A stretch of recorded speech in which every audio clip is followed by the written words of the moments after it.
दूसरी चीज, मार्केट थोड़ा फॉरवर्ड लुकिंग होता है। इन 3 स्टेट के चुनाव से पहले थोड़ा डाइसी लग रहा था, अचानक बुलिशनेस आई थॉट में। तो सेंटीमेंट शॉर्ट पीरियड में सेंटीमेंट लिक्विडिटी ज़्यादा करते हैं, लॉन्ग टर्म में वैल्यूएशन। तो एक तो सेक्टरल लोकेशन, तीसरा जितने भी नए आईपीओ आते हैं यूजुअली मिड एंड स्मॉल में ही रहते हैं, करेक्ट? पिछले 5-6 साल में अगर आप देखें, आज से 10 साल पहले कोई भी पैथ लैब नहीं थी। आप पैथ लैब में तब जाते थे जब आपको मलेरिया होता था, खुनन की गोली देने से पहले आपको वो चेक कराते थे। Today medical health checkup has become a normal business, right? तेजी के मार्केट में पीपल सी दैट मार्केट ने कितना रिटर्न दिया का, 20% रिटर्न दिया या 15% रिटर्न दिया, और फंड ने कितना दिया का, 25% दिया। I will give you with one example, and let's say for understanding capture ratio बड़ा सिंपल तरीका बताता हूँ। मार्केट ने 10% रिटर्न दिया, मैंने 15% रिटर्न दिया, राइट? आपने 18% दिया as a fund manager, let's say we both are fund manager. तो आपका अपसाइड कैप्चर क्या हुआ? 18 डिवाइडेड बाय 10। मेरा कितना हुआ? 15/10 ब्रॉडली, राइट? आप चाहते हैं कि आपको जब पैसे की जरूरत हो तब मिल जाए, सेविंग बैंक जिसमें सबसे अच्छा रहता है। आप चाहते हैं हाई रिटर्न मिले, आप चाहते हैं लो टैक्स मिले प्लस टैक्स सेविंग मिल जाए additional by investment, that's separate, और आप रिस्क कम चाहते हैं। ये 4 पैरामीटर ब्रॉडली रहते हैं जिसकी बेसिस पे आप अपने इन्वेस्टमेंट डिसीजन लेते हैं। तो वो एक चीज़ है। लेकिन हाँ, कुछ पुराने थंब रूल हैं, अब कितने वाजिब हैं कितने नहीं। जैसे इक्विटी के लिए कहा जाता था कि 100 minus your age should be equity as portfolio. 15 into 15 into 15 is a करोड़पति रूल। 15%, अगर आपकी SIP 15,000 रुपए की 15 साल तक लगाते तो आप करोड़पति बन सकते हैं। तो ये थंब रूल है।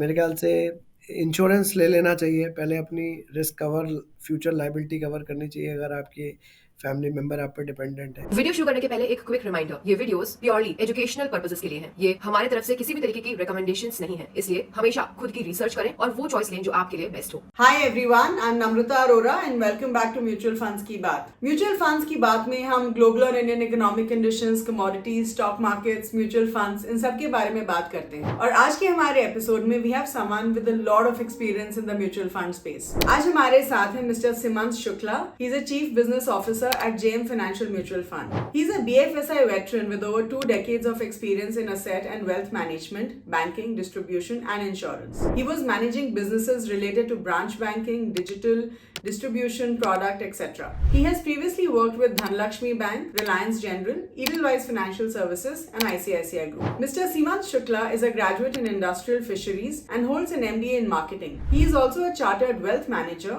and holds an honorary role as board member in Board of Studies with IMT CDL Ghaziabad.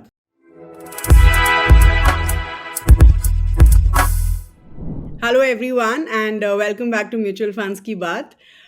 Mutual funds की बात में हम हर हफ्ते we get a speaker for you who comes with a lot of experience in this industry. तो आज हमारे साथ है mister Seemant Shukla, who is a chief business officer of JM Financial Mutual Fund. Simant, hi and welcome to Mutual Funds की बात. Thank you so much for giving us your time. Thanks for inviting me on Mutual Fund की बात. Sound nice to be Sure. on this show. Wonderful. So Sumant, हमने आपके लिए बहुत सारे questions line up किए हैं और ये क्वेश्चंस जो हैं हमें हमारे इन्वेस्टर्स से ही मिलते हैं and we do hope that our investors have a wonderful learning experience from all your answers. So let me start off by asking you the very first question and I think हम सबको समझ में आता है कि crude oil कितना important role play करता है for any economy. Crude oil prices upward trajectory में थे फॉर अ वाइल, लेकिन अब हम देख रहे हैं कि क्रूड ऑयल प्राइसेस में काफ़ी डिक्लाइन हुआ है, even despite the geopolitical uncertainty in West Asia. And of course ये इंडियन इकोनॉमी के लिए एक अच्छी पॉजिटिव बात ही है। तो आपके ओपिनियन में क्या क्रूड ऑयल प्राइस की वजह से अब म्यूचुअल फंड इंडस्ट्री को एक बूस्ट मिलेगा, considering we already cross the 50 trillion rupees mark? Okay, so you're right. As a country, अपन थर्ड लार्जेस्ट एनर्जी कंजम्पशन करते हैं, US, China and Yes. India. And our primarily energy consumption is import led, करीबन 30%, 28 से 30% के बीच। अगर number देखें आप पिछले ईयर्स के, तो इम्पोर्ट का अपना जो बिल है वो ऑयल और क्रूड का रहता है। सडनली ब्लेसिंग इन डिस्गाइज का है, यूक्रेन वॉर के time we actually got benefit out of this sanctions and other thing by importing through Russia. I'm sure आपने भी गोल्डमैन सैक की अभी लेटेस्ट रिपोर्ट आई है विच सेज दैट कि India का कैड जो है, करंट अकाउंट डेफिसिट, बेसिकली जो जीडीपी का पहले Yeah. 1.9% उन्होंने प्रोजेक्ट किया था, इस साल का शायद 1.3 1.4 के आसपास बैठेगा, that's the estimate. Certainly crude Yeah. अगर कम रहेगा तो कंट्री की इंपोर्ट, और बेसिकली जीडीपी का फॉर्मूला ये होता है कि government, personal plus export and capital formation, these are the four broad contours of constituent of GDP. अगर आपका इंपोर्ट और एक्सपोर्ट का नेगेटिव पार्ट कम रहता है तो it's add to you, right. तो मुझे लगता है कि Yeah. डायरेक्टली तो म्यूचुअल फंड का मैं नहीं कहूँगा कि डायरेक्टली को रिलेशन इमीडिएट है, मे बी सेंटिमेंट रिलेटेड आप बोल सकते हैं, बट यस, अगर इकोनॉमी अच्छी करेगी तो मार्केट अच्छे करेंगे, मार्केट अगर अच्छे करेंगे तो म्यूचुअल फंड के लिए सेंटिमेंट एंड फ्लो रहेंगे। सर्टेनली कंट्री ऐसे कस्प पे है इस समय, पर कैपिटा इनकम $2,200। जैसे जैसे आप पर कैपिटा देशों की बढ़ती है, टिपिकली कैपिटल मार्केट में इन्वेस्टमेंट बढ़ता है, बिकॉज जब आप $400 की पर कैपिटा इनकम पे काम करते तो आप बेसिक दाल चावल सब्जी रोटी पे जीते हैं, तो बेसिक कहते हैं जिसे, अपन 95-2000 के आसपास थे। उसके बाद आप बियॉन्ड Yeah. बेसिक जाते हैं, तो अगर आपने देखा होगा 2002-3 के बाद से देश में डिश टीवी से लेके मोटरसाइकिल से लेके जो बियॉन्ड बेसिक चीज़ें थी बहुत बिकी। Now we are reaching in a trajectory जहाँ पे आप देखेंगे एस्पिरेशनल चीज़ें ज़्यादा बिकती है। आज आपको प्रीमियम सेगमेंट की बाइक पे वेटिंग लिस्ट मिलेगी, ना कि normal two wheeler combustion engine पे। आपको high and premium car SUV पे वेटिंग है। अगर आप लोअर एंड की हैचबैक लेना चाहें तो you go off the shelf, आप उठा के ले सकते हैं। तो this a phenomena which we are growing through as a country because of per capita movement, and it has happened not only in India. China Yeah. में 2005-6 से start हुआ था सेम चीज़, जापान में 1970 72 74 के आसपास हुआ था, कोरिया में 1980 के आसपास हुआ था, and then trajectory remains usually higher higher higher higher growth आती है 2000 के बाद, और कैपिटल मार्केट यूजुअली 3 साढ़े 3 हज़ार से बहुत तेजी से करते हैं। तो आई थिंक इट्स ओवरऑल, यानी कोरिलेशन आप डायरेक्टली नहीं निकाल सकते, but yes it has some part. अगर आपका इम्पोर्ट बिल पे इम्पैक्ट कम रहता है तो आपकी जीडीपी में पॉजिटिव रहेगा, स्पेशली आप जब एनर्जी इम्पोर्टर हो। Sure. So do you think from an investor's point of view, अगर एक इन्वेस्टर देख रहा है म्यूचुअल फंड इंडस्ट्री में इन्वेस्ट करने के लिए, तो it's a good time for him जी, और her? I think Sure. All time are good, because I have seen the cycle. यानी हर तेजी में लगता था कि बस अब यार इस करेक्शन के बाद आदमी लगाएगा पैसा, या खुद एज ए इन्वेस्टर भी हमेशा लगता था। But if you see from a peak of also 2008, who has invested and stay invested, वही जो सो कॉल्ड सेइंग है, give time to the market rather than timing the market. हाँ, ये कर सकते हैं Yeah. कि आप while while investing in mutual fund, अगर आपका बड़ा एसेट एलोकेशन बड़ा क्लियरली डिफाइंड है, मे बी थ्रू एडवाइजर और whomsoever इज योर एमएफडी, उसके थ्रू करते हैं या प्लेटफॉर्म के थ्रू करते हैं। अगर आपका एसेट एलोकेशन क्लियर है, उसमें आपका कोर एक हो गया जो आपका लॉन्ग टर्म है, जिसमें आप जो कहते हैं ना स्ट्रैटेजिक एसेट एलोकेशन है, उसको आप अनटच करें, उसमें आप Yeah. कभी भी डालें, लॉन्ग टर्म वे में करें।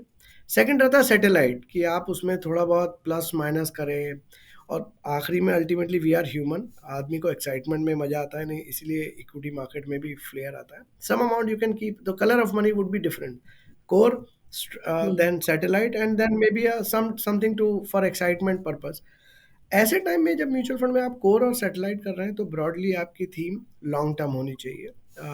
हाँ, अगर Hmm. आप कुछ थीमेटिक करना चाहते हैं, बिकॉज फ्लेवर भी आते हैं मार्केट के, sometime there is a rally of Sure. Commodity, sometime metal, sometime thematic funds also come, क्योंकि मार्केट के सेंटीमेंट पे भी बहुत सारे एनएफओ भी आते हैं, वो आपके Sure. कोर नहीं हो सकते।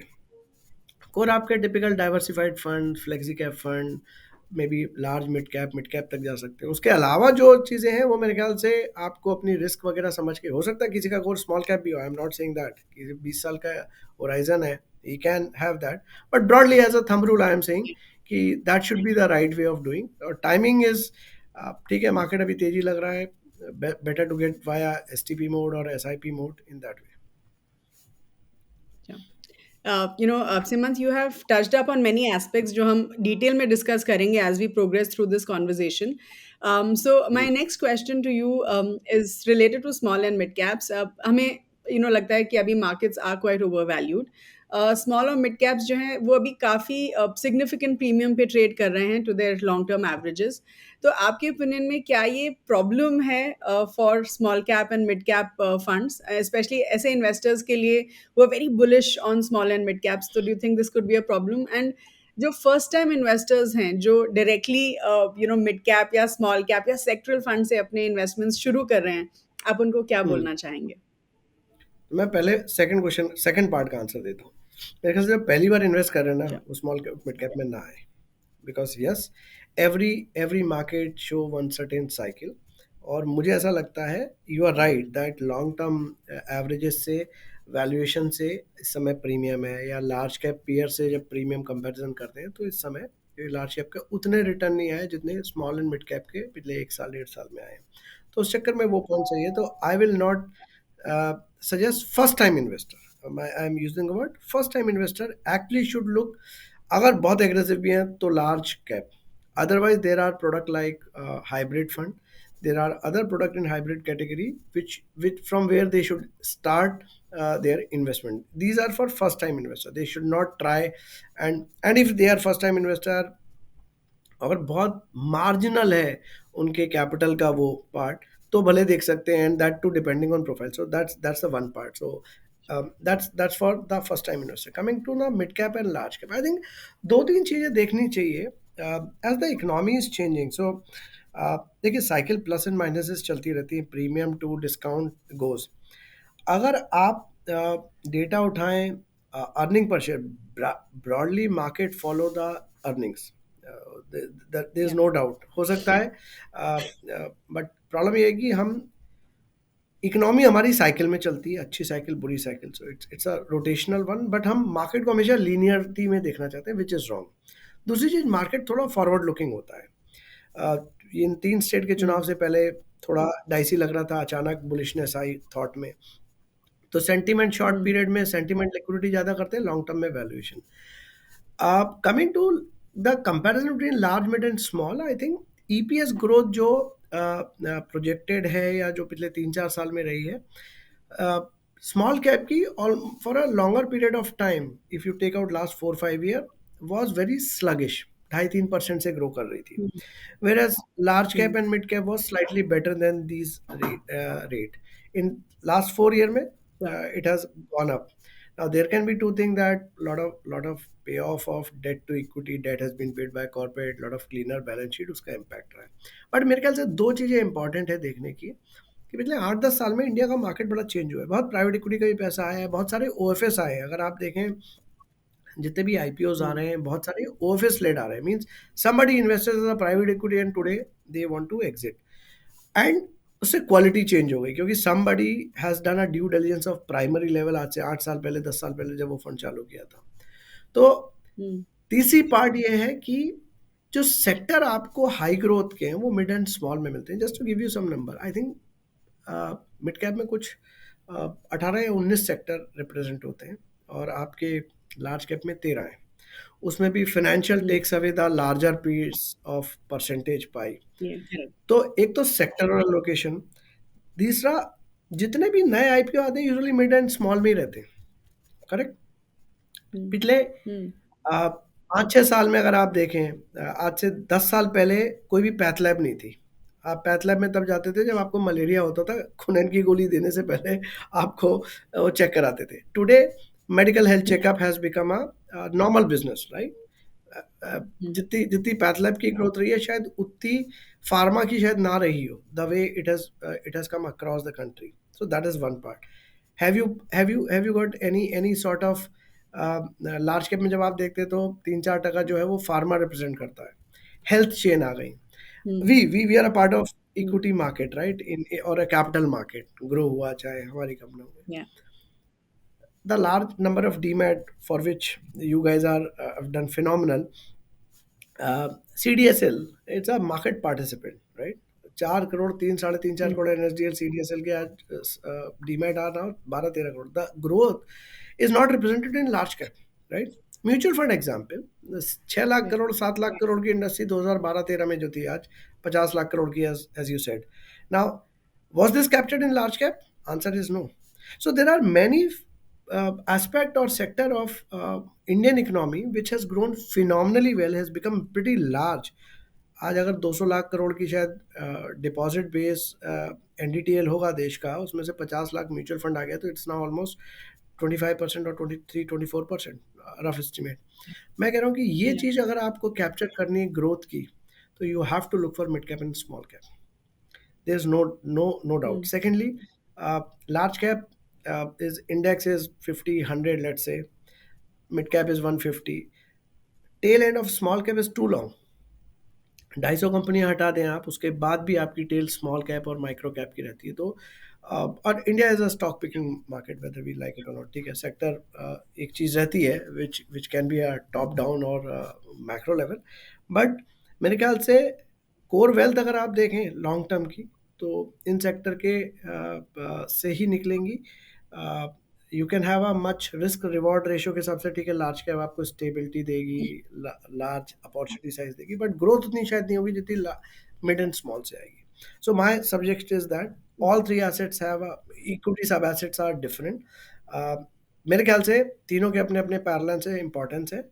फर्स्ट टाइम इन्वेस्टर के लिए I will definitely not say to start, first time investor to start with small और मिड कैप. कितनी भी रैली हो, कितना भी पड़ोसी ने पैसे बनाए हो किसी फंड में या किसी स्टॉक में, will not recommend, I will not से.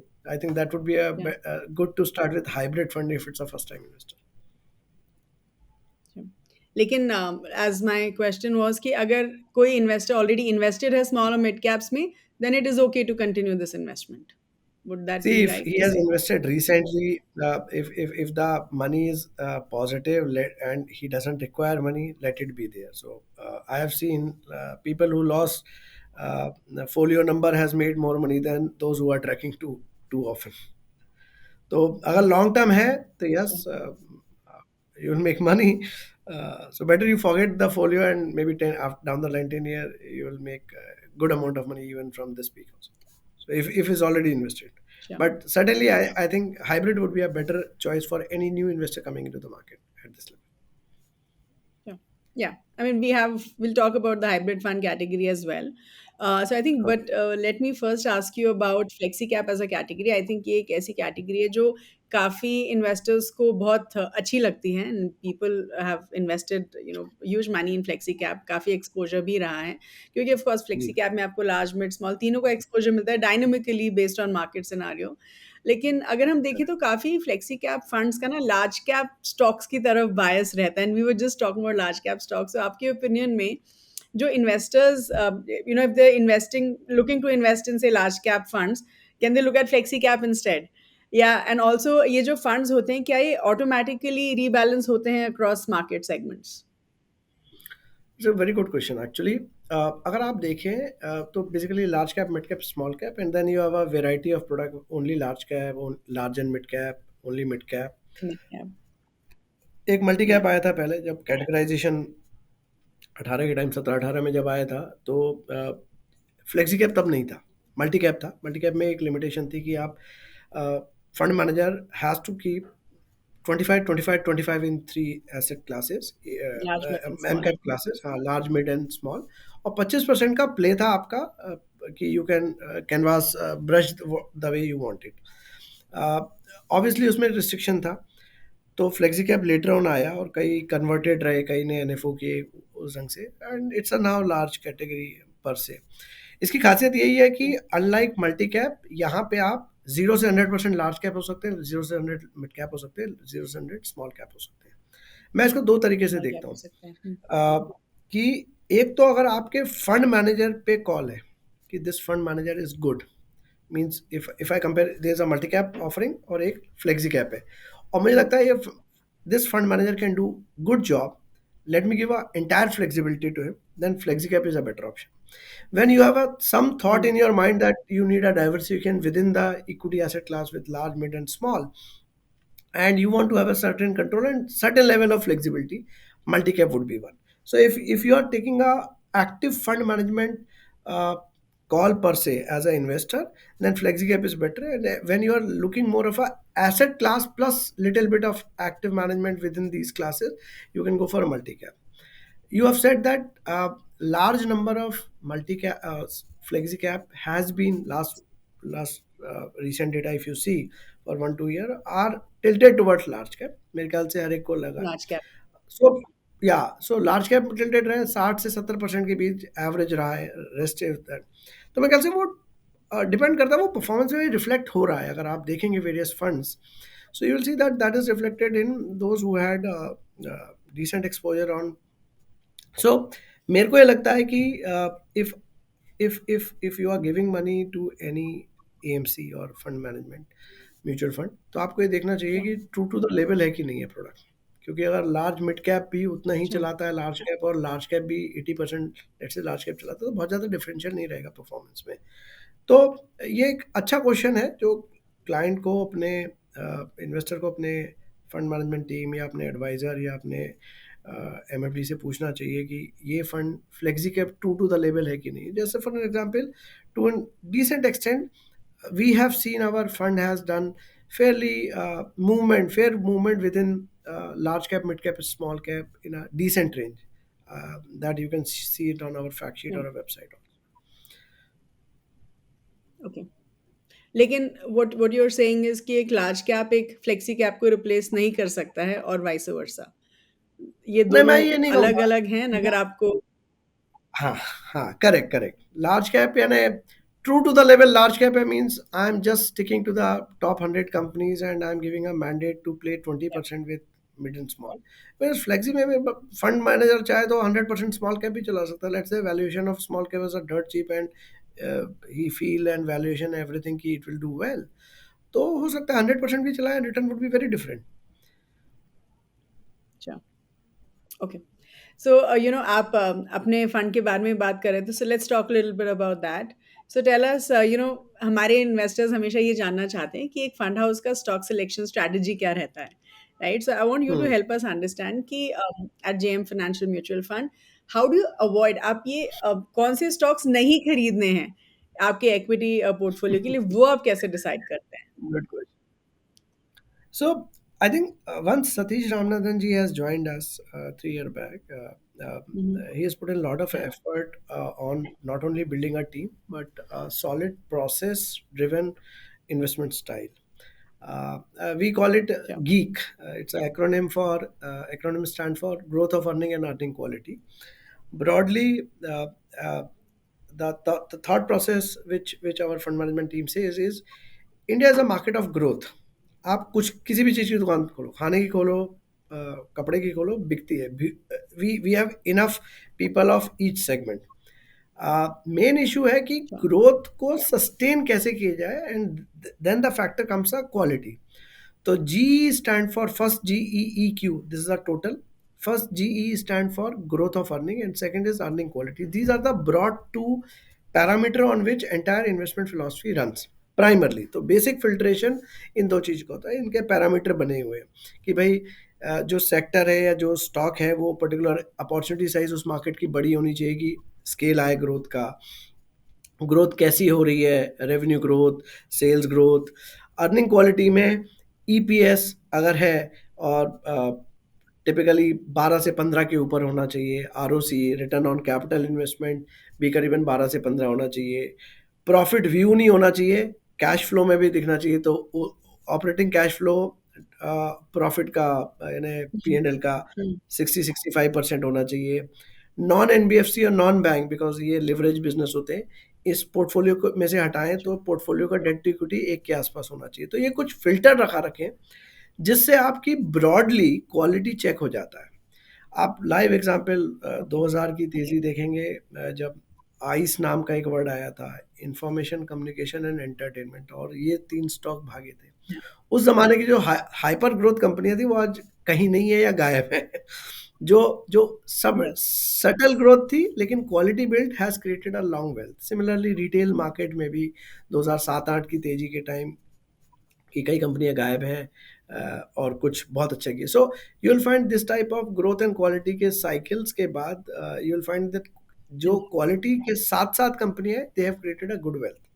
सो दैट्स आवर कोर. उसमें काफ़ी फिल्ट्रेशन अपने आप ही कहना चाहिए हो जाता है. And I think now the information flow, various platforms and other thing also gives lot of access to keeping क्या नहीं लेना के लिए governance is important, right? Rest everything is reflected in balance sheet and number. एक अच्छी चीज और है which Satish has brought in again, maybe little bit old style also, but I think it makes a lot of sense and for investment. Our team still do a lot of plant visit and client visit, means the companies which they want to buy. One is meeting them on various broker forums and other thing.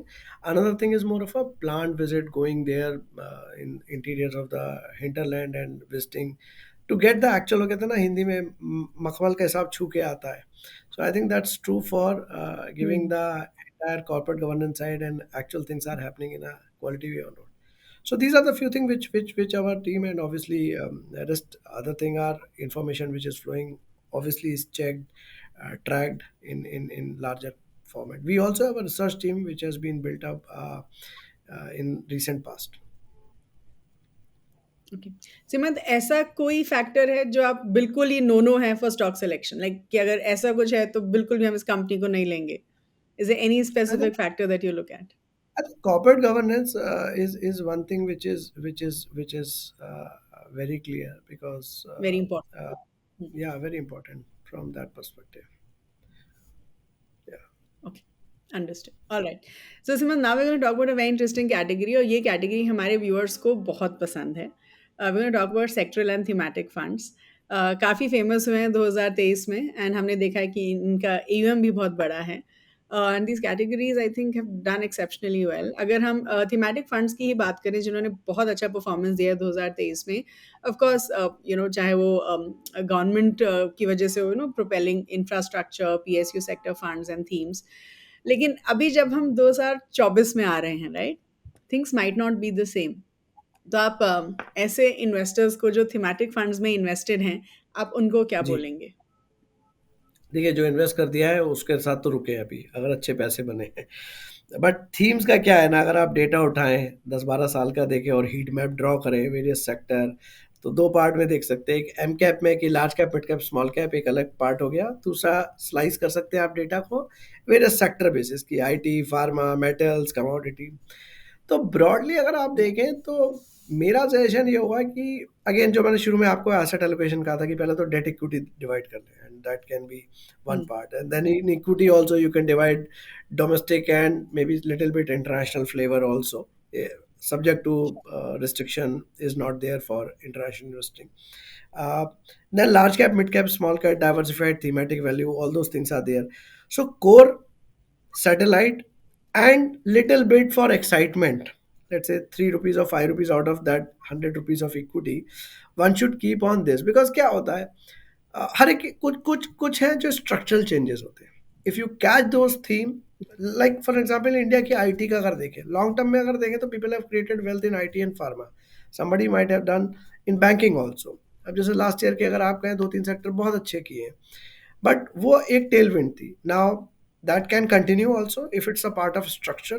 But अगर आप देखें metals हुए, commodity lead हुए, और commodity में बड़ा अलग है, यानी there are commodity like precious metal is also commodity.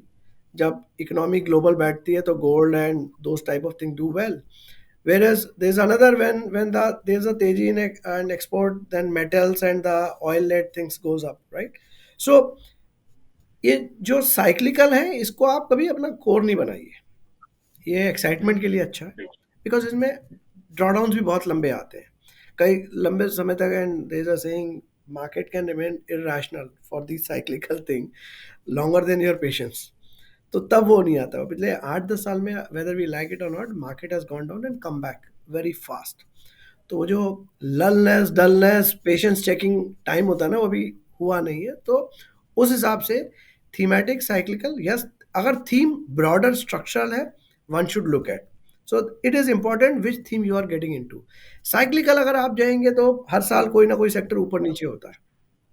So that should be a part of one, but core should be good, diversified, large, mid cap, or maybe small cap, depending on the risk profiling and advice of the advisor. One should make. I hope that answer. Simant, आप इस industry, sure, so just a follow up question, आप इस industry के part रहे हैं for so many years, तो आपको क्या जी। लगता है ऐसे कोई एवरग्रीन थीम है? मतलब जैसे can you say like infrastructure एक एवरग्रीन थीम होगी because being in India I am sure all of us understand कि इंफ्रास्ट्रक्चर पे तो हमेशा फोकस रहेगा till we are at a particular stage. तो आपको क्या लगता है कि ऐसी कोई एवरग्रीन थीम है? Maybe like in infrastructure, maybe that's not an evergreen theme. आप you can correct me if I am wrong. See infra में कुछ चीज़ें रिलेटेड रह जाती हैं जो कि साइक्लिकल में भी आ जाती है। तो अगर आप ब्रॉडली इंफ्रा देखें तो there can be a power sector, there can be a cement, there can be steel. Now but steel has their own cycle of hmm, export import. China ने अपनी प्राइस कम की तो मार्केट क्रैश हुए हैं, we have seen that all those thing. So I will say yeah, slightly infra plus plus देखी जा सकती है, बिकॉज इंफ्रा का अगर आप देखें, any economy which has to grow into a manufacturing side, which our current regime of government is also focusing by doing all PLI and everything. Infrastructure, road अच्छी होनी चाहिए, पोर्ट अच्छे होने चाहिए, नहीं तो आपकी friction of economy will kill, cost पड़ेगी। तो करेक्ट। लॉन्ग टर्म के हिसाब से, but we also have seen that power discom has their own bad times, right? No doubt power hmm, situation has improved a lot, but we have seen that part also. Because of that, there have been a NPA, there have been a defaults, and all those things have we have seen. So broader theme, yes, any economy which has to grow fast, which has to be efficient, which has to have a great logistic, has to have infrastructure. तो long term theme है, लेकिन उसमें भी छोटी छोटी बड़ी बड़ी छोटी छोटी साइकिलें आती हैं लॉन्ग टर्म ट्रेंड के लिए। सो कोर मैं नहीं कहूँगा, I will not say core, better to have a, because see, it's like buying a car and driving self when you have a driver. So give it to a good experienced hmm, market participant like mutual fund manager who can manage, who has a hmm, decent mandate. You can fix your risk level की, बस मैं large और mid में ही खेलूंगा, उसमें ही रहूंगा, या मैं मिड और स्मॉल में करना चाहता हूँ, मेरी होराइजन ज़्यादा है, उस केस में you should give money and little bit thematic. Let's say आप इंफ्रा कहते हैं कि it's a long term theme, या किसी ने आईटी की थीम अगर हुँ, सही टाइम पे ले ली होती तो इट कैन बी 10 साल की अच्छी थीम थी या 15 साल की अच्छी थीम थी। तो उस टाइम में मैं ये नहीं कहूँगा कि कोर तब बना था, क्योंकि तब नहीं मालूम था कि वो उतना अच्छा प्ले निकलेगा या नहीं निकलेगा, राइट? ऐसे केस हुँ, में मे बी आप 5 की जगह 10-15% ले सकते हैं, if you have a very high conviction on certain thing, you have understanding of those market, because investor do have a part, they also have their own business associated with part of economy. तो उस case में आप may be पाँच या, के 10% तक देख सकते हैं, बट ब्रॉडली मेरा सजेशन होगा for a for a normal retail investor कि आप diversified fund depending on large cap, mid cap, और थोड़ा बहुत फ्लेवर के लिए 3 से 5-10% depending on your risk appetite also, because IT का जब खराब टाइम चलता है तो वही वही इन्वेस्टर सोचता है कि यार यही यही वाला पीस मेरा अटका रह गया है, right? Rest everything is doing great and this sectoral or a thematic thing is not firing well. तो उस हिसाब से आदमी को अपना पोर्टफोलियो बनाना पड़ेगा, बट ब्रॉडली मेरा सजेशन है diversified will be a better, and things are changing also. Okay. Sure, okay. So I think as investors हम ना बहुत सारे पैरामीटर्स को देखते हैं while comparing different mutual funds. I think एक करेक्ट। जो पैरामीटर है जो इम्पोर्टेंट भी है और शायद काफ़ी इन्वेस्टर्स देखते भी हैं इज़ कैप्चर रेशियोज़। तो हमें थोड़ा कैप्चर रेशियोज़ के बारे में बताइए सीमांत कि कैप्चर रेशियोज़ होते क्या हैं? बहुत अपवर्ड, आपने डाउनवर्ड मेरे कैप्चर रेशियोज़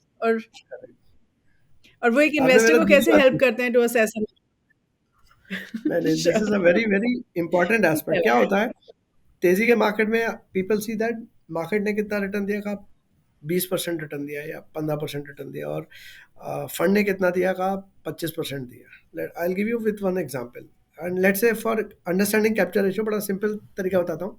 मार्केट ने 10% रिटर्न दिया, मैंने 15% रिटर्न दिया, राइट? हुँ, आपने 18% दिया as a fund manager, let's say we both are fund manager. तो आपका अपसाइड कैप्चर क्या हुआ? 18/10। मेरा कितना हुआ? 15/10, ब्रॉडली, राइट? हुँ, तो आपका कैप्चर रेशियो हो गया 1.8, मेरा हो गया 1.5। 1 पॉइंट। फेयर? हुँ, अगर अपन सिर्फ एक लेग देखें, अच्छा मार्केट लीनियर तो है नहीं, सिर्फ ऐसा तो जाएगा नहीं, मार्केट की अपनी साइकिल से गिरावट जब आती है, तो मार्केट गिरा 10, आप गिरी 20 और मैं गिरा हुँ, लेट से 12, तो मेरा डाउन साइड का हुँ, मार्केट कैप्चर कितना हुआ? मेरा हो गया 1.2 और आपका हो गया 2। हुँ, नाउ अगर आप हुँ, ऊपर की साइकिल देखें तेजी की मार्केट की, तो आप बढ़िया हैं, बिकॉज यू यू हैड 1.8, मेरा हुँ, 1.5 था, करेक्ट? गिरावट की मार्केट देखें, जब बियर मार्केट है तो मैं बेटर हूँ। अब क्लाइंट तो पूरे साइकिल में रहेगा, बुल्स हुआ बियर हुआ, एंड आखिरी में दोनों जब भी उसकी इन्वेस्टमेंट है वो बुल बियर क्रॉस करके अपना पैसा बनाएगा, राइट? तो सिंपल सा सिद्धांत है, capture ratio upside divided by downside. आपका अपसाइड था 1.8%, 18% रिटर्न दिया था आपने 10 पे, तो 1.8 हुआ, डिवाइडेड बाय, जब मार्केट 10 गिरा तो आप 20 गिरी, तो 1.8 divide by 2 is your capture ratio of overall market. मेरा कितना था? मेरा 15% बढ़ा था जब मार्केट 10 बढ़ा था, और गिरावट में मैं 12 गिरा, तो 1.5 डिवाइड बाय 1.2, करेक्ट? 1.2 अगर कैप्चर रेशियो अप वाला और डाउन वाला निकालें, एक के ऊपर है, तो fund is doing a good justification of fund management. अगर एक के बराबर है तो मार्केट का रिटर्न है, और अगर ये रेशियो एक के नीचे है तो fund is actually not able to beat on both side. Important part.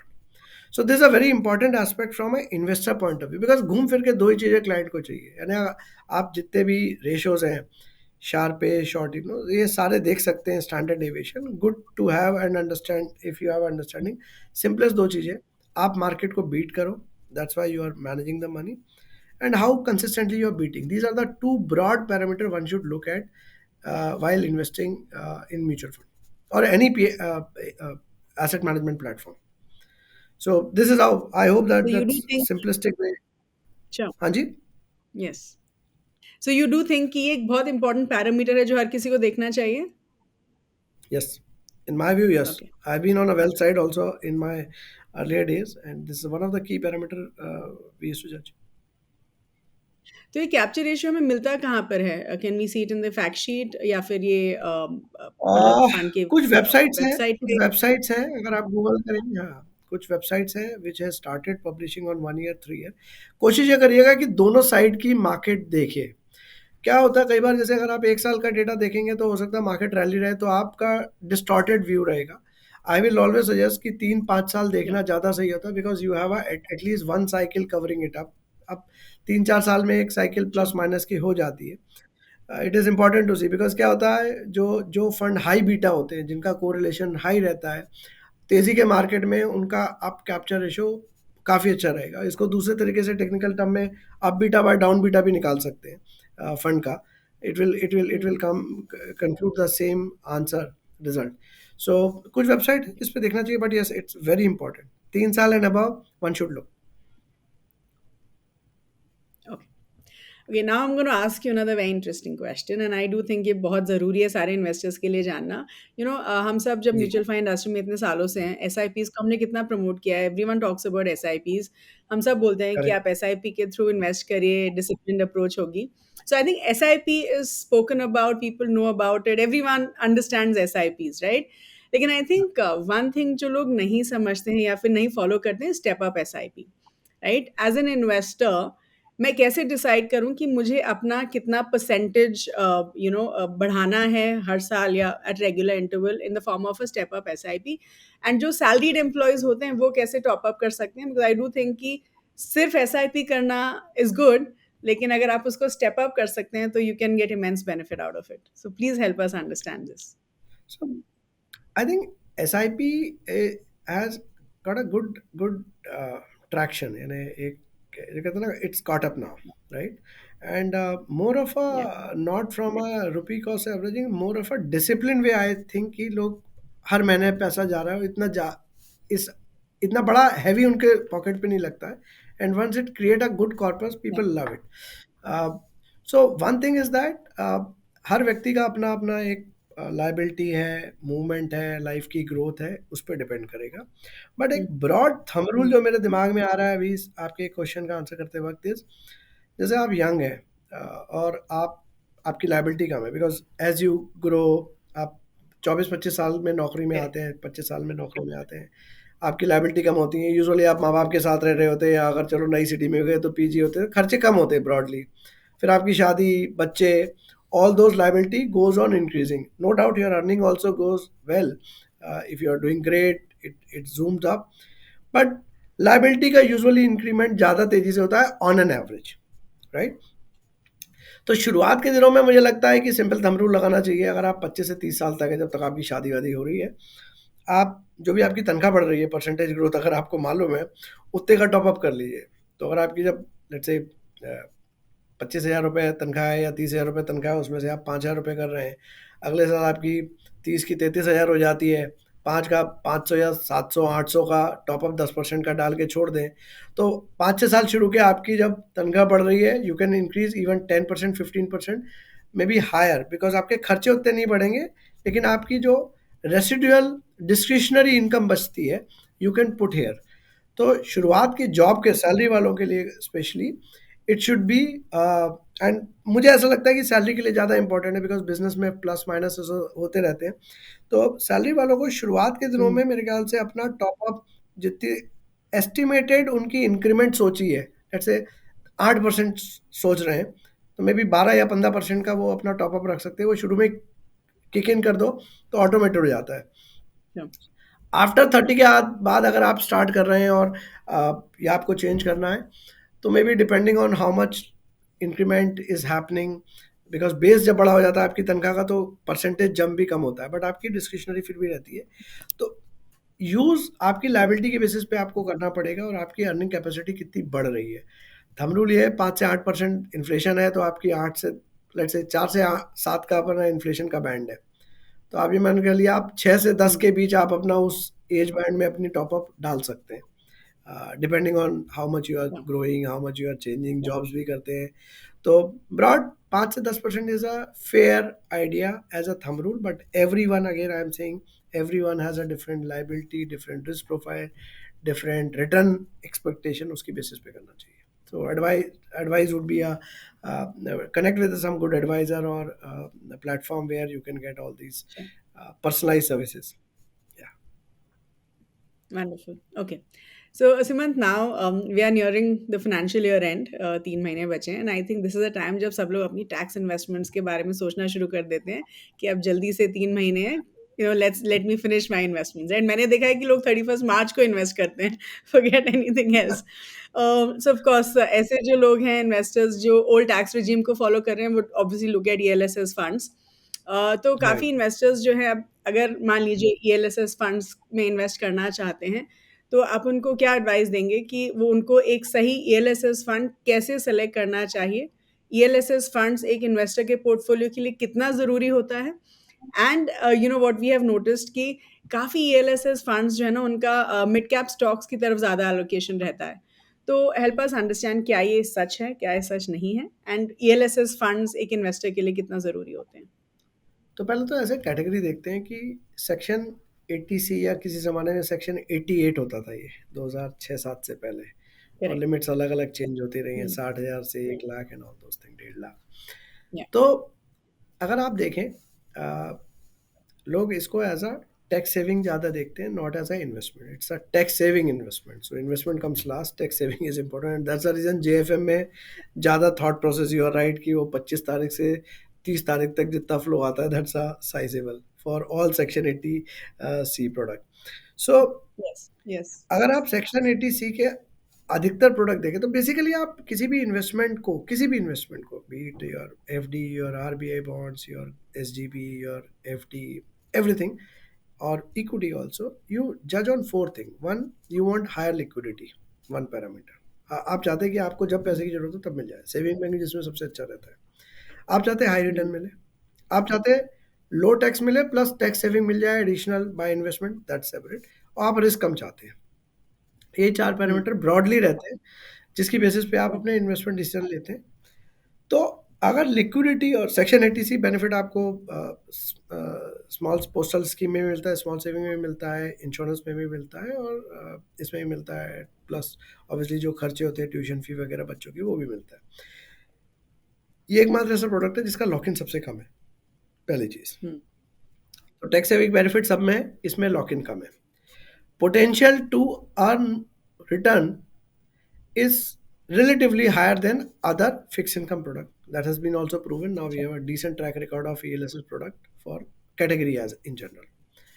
Third cheese, as it's a lock-in product, and there's a data also of index value, कि longer the staying investment period, जितना लंबा आप रुकेंगे, आपके return negative होने के equity में कम होते जाते हैं एज कम योर हो। Tenure increase, right.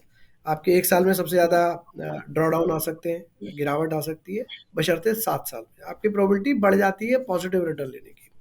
तो इसमें 3 साल इज़ अ डिसेंट टाइम अ, कि आपका वेल्थ क्रिएशन की, और यूजुअली अगर आप 3 से 5-6 साल भी रखते हैं तो lot of time you make good amount of money if you just forget the folio number जो मैंने शुरू में भी कहा था। सो मेरे ख्याल से लोअर आपका टैक्स बेनिफिट आपको मिलता ही है। आपका लॉक इन पीरियड, हर तीसरे साल आपका पैसा घूमेगा। अदरवाइज अगर आप सोचे 1.5 लाख रुपए आप डालते हैं, let's say section 80C non NPS वाले ऑप्शंस में, राइट? एनपीएस वाले में आप 2 भी Yeah. डाल सकते हैं। आपने 1.5 लाख आज डाला, 1.5 लाख अगले साल, 1.5 लाख अगले साल, 3 साल का आप 1.5 लाख का ब्लॉकिंग हुआ कैपिटल का to save your tax. Hmm. पहले साल वाला पैसा चौथे साल आ जाएगा, बाकियों में आपका Hmm. 5वें 6वें 7वें साल से स्टार्ट होता है। तो you blocking of money for Hmm. May be 7.5 lakh, right? In this case आपका 4.5 लाख वाला पैसा पहले साल वाला चौथे साल फ्री हो जाता है। तो आपकी जो सर्कुलर कैपिटल का सर्कुलेशन है वो 4th ईयर ऑनवर्ड स्टार्ट हो जाता है, which is a benefit. And obviously you make money, means अगर आप देखें तो ईएलएसएस मैं ऐसे सजेस्ट करूँगा, multi cap is a good way because you get the flavour of you are giving fund manager who is driving money for you, means managing money for you. Let him decide when large cap is doing large cap or small cap is doing small cap or multi cap. So that's a good way instead of just sticking to a large or mid cap. Okay. Okay. All right. So now, help us understand a little bit of another category. काफ़ी जी। Investors जो है ना वो Contra funds को अपने portfolio का हिस्सा बनाना चाहते हैं and hmm, contra funds we all know कि market is at an all time high and everything seems over valued that's when you look at investing in contra funds तो आपके ओपिनियन में correct. क्या ये सही अप्रोच है? देखिए again जैसे मैंने कहा कि एक कोर्स आपका होना चाहिए, उसमें आपके well diversified large mid small what ever you flexi way. Another can be satellite, and satellite can be tactical in approach or maybe a shorter period, maybe 3 से 5 साल के लिए ही सोचें आप। तो उस दौरान आपको लगता है कि वैल्यूएशन है तो आपको कॉन्ट्रेरियन थीम के प्रोडक्ट ले सकते हैं, डिविडेंड यील्ड के ले सकते हैं, बट उनका फ्लेवर एक सर्टेन पीरियड का रहता है। If you are tracking the market hmm. In a decent way and if you have a right advisor, yes, these type of thing also add little bit of alpha on overall portfolio, but depending on if you are getting at a right time. Here, I think timing makes a lot of, be it all thematic fund or a sectoral fund or these type of contrarian theme. If you want to take a fund की valuation बहुत ज़्यादा है तो contrarian call लेने चाहिए, and we have to look at. So these cannot be the core one. That, let me be very clear. Core has to be well diversified where you built up a portfolio for a longer. Satellite and taking for excitement, you can have maybe satellite में you can have maybe 3 साल की आपको contrarian call लगता है कि भाई 3 साल बाद अभी मार्केट की लेट्स से फील है, आपका सेंटिमेंट है, that's important one while doing investment. आपको लगता है कि 3 साल तक मार्केट में शायद टाइम करेक्शन होगा या वैल्यूएशन ओवर स्ट्रेस्ड है, और ऐसे टाइम में contrarian would be good. So you can look at these thing, but can not be the core कि आपका 70% ऑफ पोर्टफोलियो आप इस पे चला रहे, then you are taking a too much of risk on certain. Again diversified thought would be a better one. So I'll stick my thought on that side only. It can be a satellite side with 2 to 5 year type of horizon, but not as a pure core for 15 year. Okay.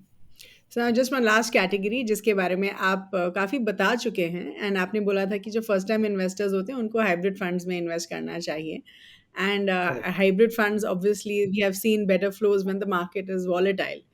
तो आपके opinion में Correct. आप पहले भी बोल रहे थे कि फर्स्ट टाइम इन्वेस्टर्स को हाइब्रिड फंड्स में इन्वेस्ट करना चाहिए so would that be right and also ये funds how do you think they going to do क्योंकि स्पेशली 2024 में एक्सपेक्टेशन है कि मार्केट्स थोड़ी वॉलेटाइल होगी तो हेल्प अस अंडरस्टैंड कि क्या इन फंड्स के बारे में हम क्या सोच सकते हैं फॉर 2024? So hybrid category में भी अगर आप देखें तो arbitrage fund से start होता है. One of the in hybrid category, Hmm. one of the relatively lower risk in hybrid product, right? But return range is like between liquid and short term type, depending on spread and the जो देश की ब्याज दरें चल रही होती है उसके हिसाब से उसका, और एफ एंड ओ मार्केट के मूवमेंट के हिसाब से उसके रेट आते हैं। यूजुअली रेंज करता है 4.5-5% से लेके 7-8-9%। अभी for a time being spread has gone up and arbitrage fund के परफॉर्मेंस अभी अच्छे हुए हैं काफ़ी। तो that's Yeah. A lower side. उसके बाद आता है एक इक्विटी सेविंग फंड, जिसमें आर्बिट्राज से थोड़ी थोड़ी सी ऊपर की रिस्क होती है, लेकिन रिटर्न रेंज भी आपका लेट से 4-6% से लेके 12-13% तक जाता है। तो this are bands basically. This product typically Sure. Debt 30% रहता है, 35% प्योर आर्ब स्ट्रैटेजी चलती है, और 30% डायनेमिकली मैनेज इक्विटी पोर्टफोलियो 30 से 35-40% रहता है। So this are second band. Third आपका प्राइमरली बैलेंस एडवांटेज फंड, इस टाइप के प्रोडक्ट रहते हैं। बैलेंस एडवांटेज बेसिकली इक्विटी का डायनेमिकली मैनेज करता है। इक्विटी पोर्शन को 65 रुपये कैश ओनली इक्विटी में रहता है, तो टैक्सेशन आपका इक्विटी हो जाता है, और 35% आपका डेट से रहता है। तो और हाइब्रिड में वो स्टैटिक रहता है, इक्विटी कोई हेजिंग नहीं करते हैं। 65% जो बैलेंस एडवांटेज फंड में आपका मार्केट खराब होने पे डायनेमिकली हेज होता है, जो हाइब्रिड एग्रेसिव और ये रहते हैं उसमें स्टैटिक रहता है 65 और अबव। क्या अच्छा रहता है क्लाइंट के लिए कि 30-35 रुपए आपका 100 रुपए में से एलोकेटेड है डेट का, राइट। आपकी इक्विटी के जो रिटर्न ऊपर नीचे हो सकते हैं, कम ज़्यादा हो सकते हैं, डेट आपको एक कंसिस्टेंटली स्टेबल जो इंटरेस्ट अर्निंग पार्ट है वो आपको 30 रुपए पे लेट से 7-8% है, तो आपको 2.5-3 रुपए का तो आपको वहाँ से कवर मिल जाता है।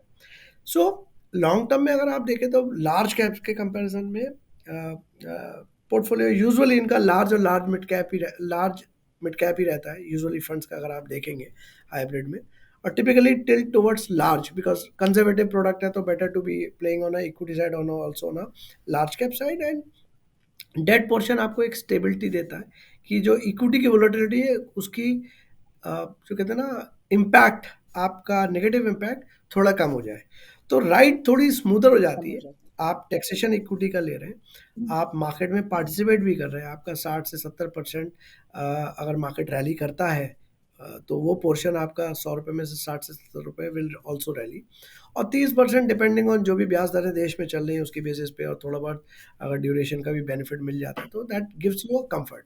तो मुझे लगता है कि शुरुआत के दिनों में, बिकॉज सी क्या होता है ना, data can provide you conviction, right.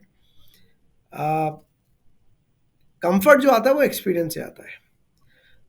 Very interesting one, data conviction दे सकता है कि हाँ कन्विक्शन है, बट जो कंफर्ट होता है ना, जब मैंने इन्वेस्ट किया as a first time investor, अगर मेरा फर्स्ट एक्सपीरियंस अच्छा होगा, मैं स्टेप अप कर सकता हूँ बाद में।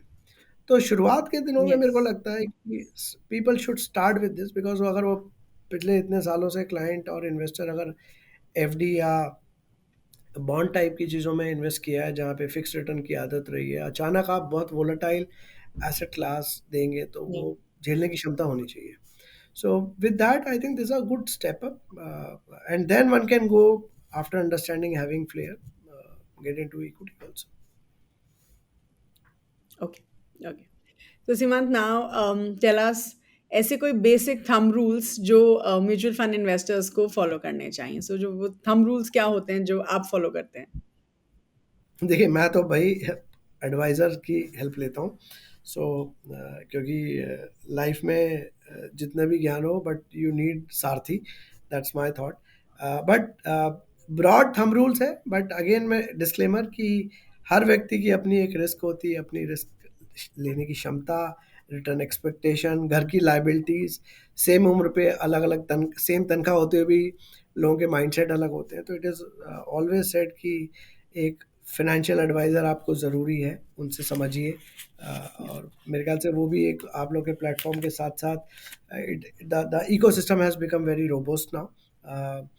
तो वो एक चीज़ है, लेकिन हाँ कुछ पुराने थंब रूल हैं, अब कितने वाजिब हैं कितने नहीं। जैसे इक्विटी के लिए कहा जाता था कि 100 minus your age should be equity as portfolio. 15 is a करोड़पति रूल। 15% अगर आपकी SIP 15,000 रुपये की 15 साल तक लगाते तो आप करोड़पति बन सकते हैं। तो ये थंब रूल है। मेरे ख्याल से इंश्योरेंस ले लेना चाहिए पहले, अपनी risk cover, future liability cover करनी चाहिए अगर आपके फैमिली मेम्बर आप पे डिपेंडेंट है। सिंपल टर्म प्लान लेना चाहिए।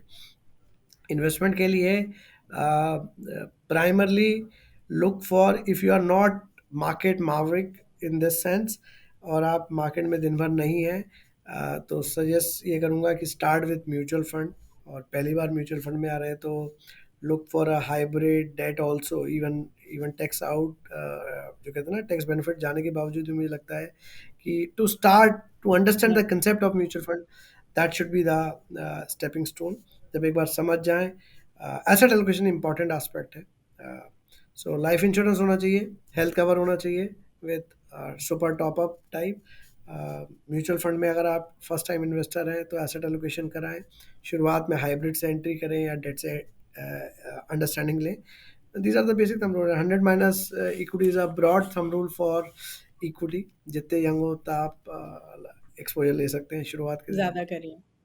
But I personally feel that important is have a full understanding, get some advisor, be it a platform based or be it a normal, but get somebody who understand it well.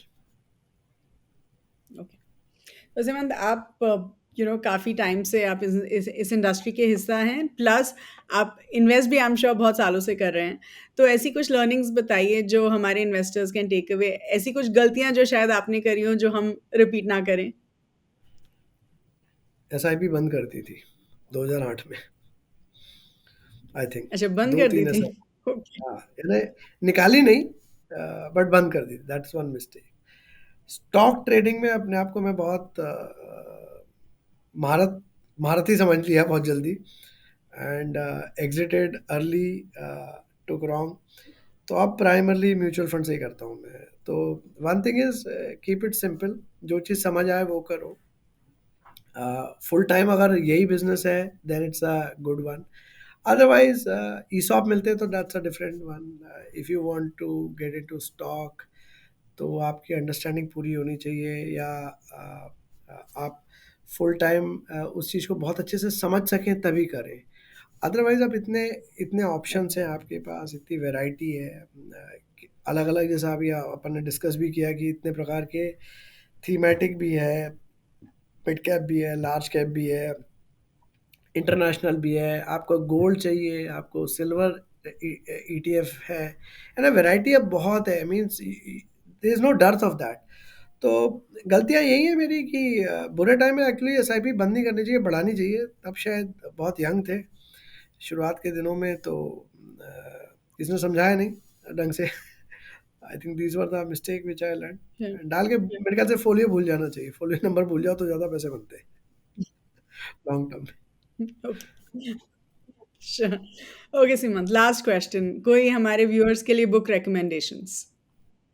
देखिए, psychology of money तो पढ़नी चाहिए सबको मेरे ख्याल से। अब उसका हिंदी वर्जन भी आई सॉ समवेयर, एक वो बुक अच्छी है मेरे ख्याल से, because I don't want to give some technical one जो सभी वेस्टर्नर्स की फेवरेट है, बट मेरे ख्याल से ये बुक बड़ी अच्छी लगी है ना। ये मेरे ख्याल से एक यंग बच्चा जो 10th 11th में वो भी अगर पढ़ेगा तो lot of clarity comes from a money management side. I think Psychology of Money, I'll recommend Okay. people should read.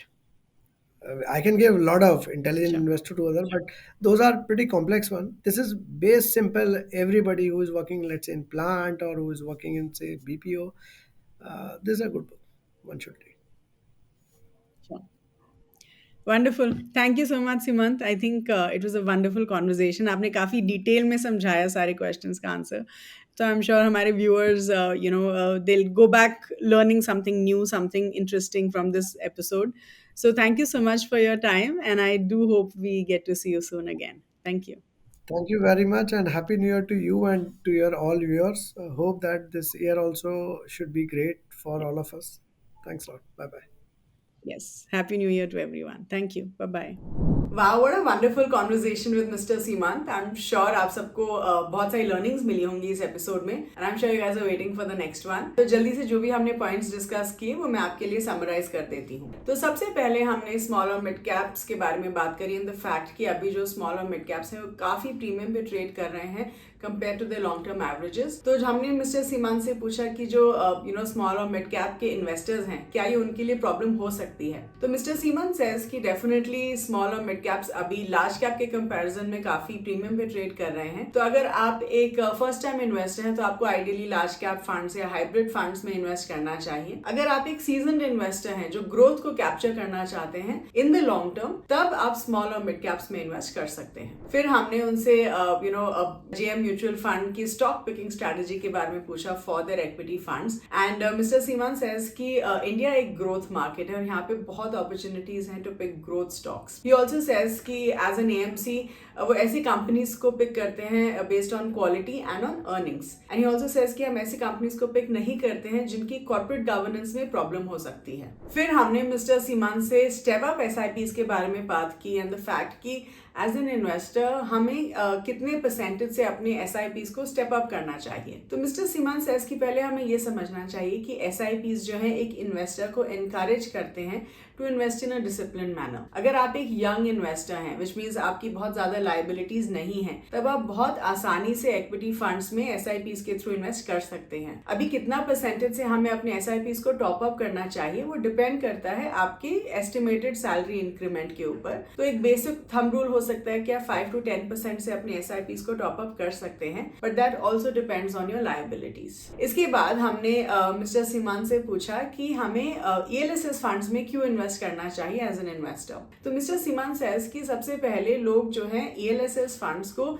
सिर्फ एक टैक्स सेविंग इन्वेस्टमेंट के तरीके से देखते हैं। आइडियली ईएलएसएस फंड्स को एक इन्वेस्टमेंट के तरीके से देखना चाहिए। और अगर हम सिर्फ टैक्स सेविंग की ही बात करें तो ईएलएसएस फंड्स जो है वो एक लौते ऐसे इन्वेस्टमेंट हैं जिनका लॉक इन पीरियड सबसे कम होता है, which is 3 years compared to all the other tax saving investments. He also says कि अगर हम रिटर्न्स की भी बात करें तो ELSS फंड्स जो है काफी अच्छे रिटर्न्स दे सकते हैं in the long term compared to other fixed income tax saving investments.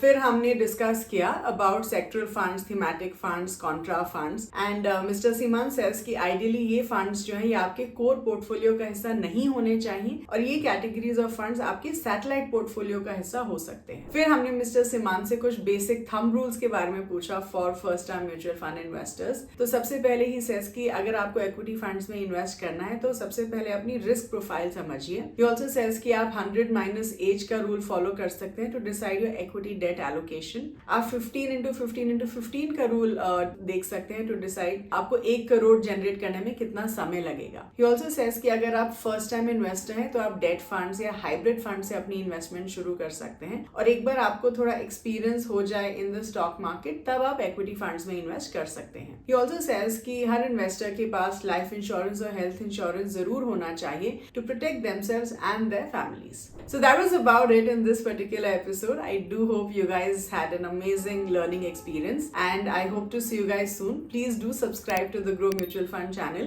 and do share and like this video. Thank you so much for watching.